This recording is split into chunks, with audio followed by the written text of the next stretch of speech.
السلام علیکم دوستو، آج کی کہانی ہمارے ایک سبسکرائبر عدنان نے ہم سے شیئر کی ہے۔ اس کہانی کو سن کر میرے دماغ میں بھی کچھ یادیں تازہ ہوئیں۔ اس سے ملتے جلتے کردار میں بھی دیکھ چکا ہوں۔ حقیقت پہ مبنی یہ کہانی دلچسپ تو ہے ہی، اس میں ایک پیغام بھی چھپا ہے۔ آئیے کہانی کو عدنان کی زبانی سنتے ہیں۔ یہ 1999 کی بات ہے۔ اس وقت ہماری رہائش ملیر میمن گوٹ بکرا پیڑی کے پاس تھی۔ میں اس وقت نویں جماعت کا طالب علم تھا۔ ہمارے محلے کے شبیر چاچا کی بیٹی کی شادی تھی۔ اس دن مہندی کا فنکشن تھا۔ اس وقت محلے کی بیٹی کی شادی گھر کی شادی جیسی ہوتی تھی۔ سارا محلہ ہر کام میں آگے آگے ہوتا تھا۔ گلی میں ٹینٹ لگانے سے لے کر کرسیاں، لائٹیں اور کانگو والے کو پکڑ کر لانے تک کے ہر کام میں شامل تھا، کیونکہ چاچا کا بیٹا اعظم اور میں دوست بھی تھے اور ہم جماعت بھی۔ مہندی کا فنکشن پورے زور شور سے شروع ہوا۔ لڑکے والے لالو کھیت سے آئے تھے۔ گانوں کا مقابلہ جم کر چلا، پھر لڈیاں ڈالی گئی۔ اعظم کی خالہ کی بیٹی مہوش ہم سے 2 سال چھوٹی ہی ہوگی اور ہم سے 2 گلی پیچھے ان کا گھر تھا۔ اس چھوٹی سی لڑکی کے بال بہت لمبے تھے۔ اس نے لمبے بال کھول کر اس وقت کے مشہور زمانہ گانے دلبر دلبر پر ڈانس کر کے خوب داد سمیٹی، بلکہ اس سے اس گانے پر فرمائش سے دوبارہ ڈانس کروایا گیا۔ اس کے بعد رسموں کے لیے دلہن کو لانے کا شور اٹھا۔ افراتفری سی ہو گئی۔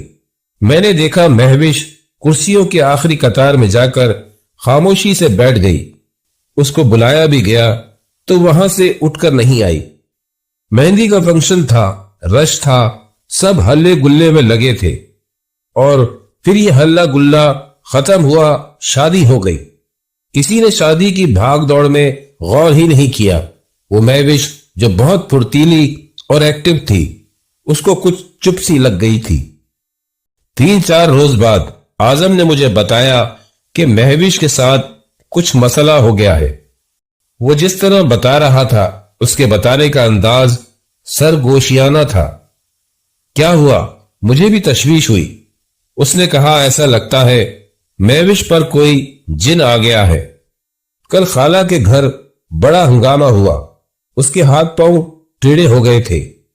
خالہ نے ہمیں بھی فون کر کے بلا لیا تھا۔ وہ عجیب حرکتیں کر رہی تھی۔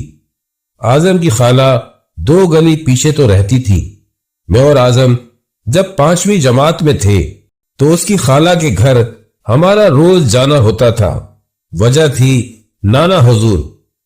ہم ان سے قرآن پڑھنے جایا کرتے تھے۔ مہوش کی کہانی سنانے سے پہلے یہاں نانا حضور کا تعارف کرانا بہت ضروری ہے، کیونکہ اس کہانی میں ان کا بھی اہم رول ہے۔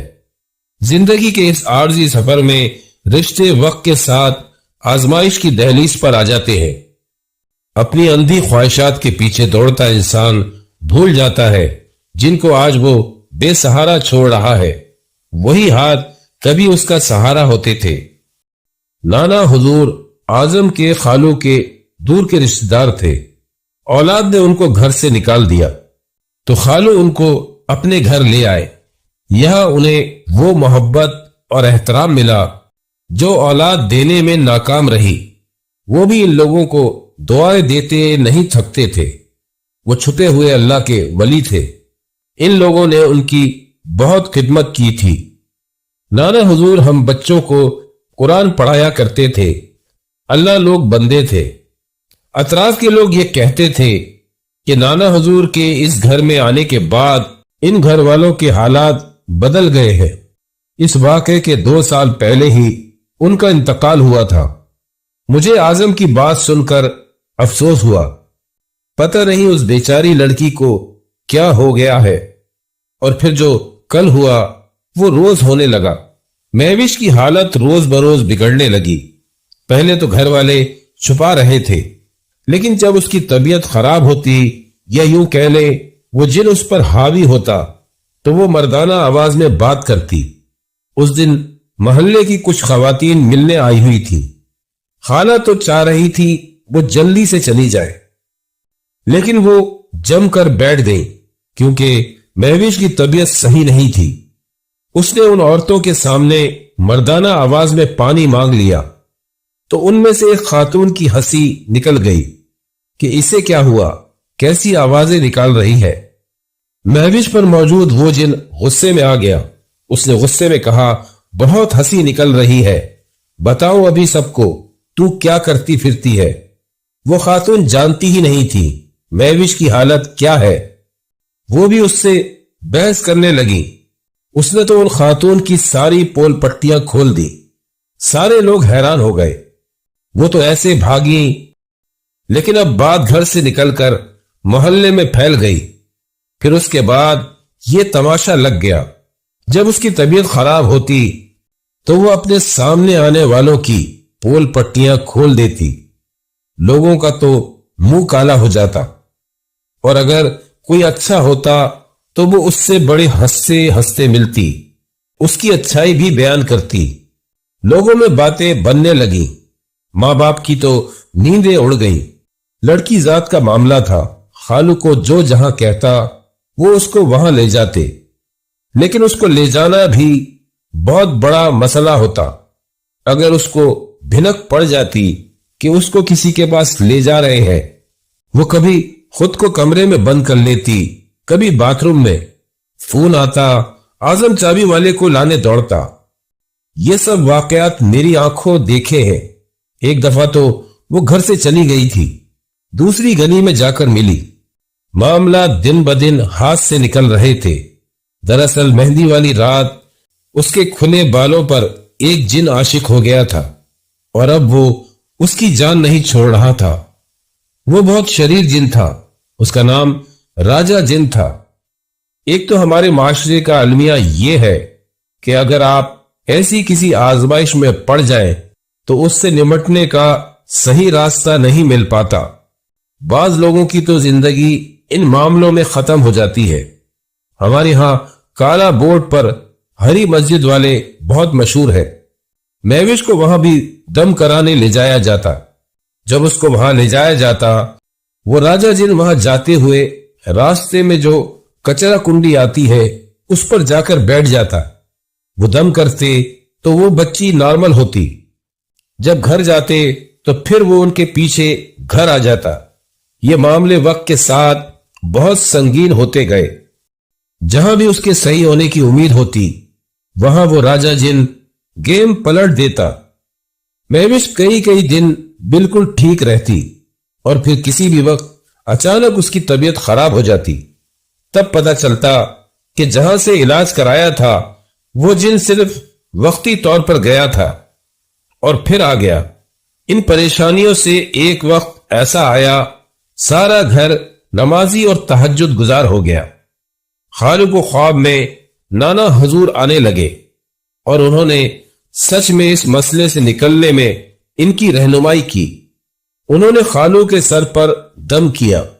اس کی وجہ سے جن خالو کے دماغ کو نہیں پڑھ پایا وہ کیا بتاتے تھے۔ خالو نے اس کو ایک وقت تک راز رکھا اور ان کی ہدایت پر عمل کیا۔ خواب میں کی گئی نانا حضور کی بات خالو اور ان کے بیچ میں رہی۔ خالو وہ کرتے گئے جو نانا حضور کہتے گئے۔ اس جن کو بے خبری میں ہی مارا جا سکتا تھا۔ ایک وقت لگا، خالو نے مہوش کی جان اس جن سے چھڑانے کے لیے نہ جانے کیا کیا جتن کیے۔ انہوں نے نوکری چھوڑ دی، بس مہوش کے بھائی کام پر جاتے تھے۔ ایک دن ایسا ہوا، خالو اچانک ایک عامل کو کہیں سے لے آئے اور اس نے جن کو پکڑ ہی لیا۔ اس کو جلا کر مارا گیا تو جان چھوٹی۔ 2.5 سال کے طویل عرصے بعد مہوش ٹھیک ہوئی۔ خالو ہر جمعرات نانا حضور کی قبر پر فاتحہ پڑھنے ضرور جاتے تھے۔ بعد میں انہوں نے اپنے گھر والوں کو بتایا کہ نانا حضور نے کیسے ان کی رہنمائی کی۔ مجھے اعظم کے ذریعے یہ ساری کہانی پتہ چلی۔ مدد تو اللہ کی طرف سے ہی تھی، وسیلہ نانا حضور بنے۔ خالو کی نیکی ان کی اولاد کے کام آئی، ورنہ وہ شریر جن ان کی بیٹی کو لے جاتا۔ اس کہانی کو سن کر مجھے 2 باتیں سمجھ میں آئیں۔ نیکی کا پودا ضرور لگائے، وہ آپ کو کبھی نہ کبھی پھل ضرور دے گا، آپ نہیں تو آپ کی اولاد اس سے فائدہ اٹھائے گی۔ دوسری ایک بات یہ ہے، ہمارے دین میں امان ہے۔ دین اسلام جیسے کہتا ہے اس طرز پر شادیاں کریں اور زندگی گزاریں، رحمتیں اور برکتیں آپ کا مقدر ہوں گی۔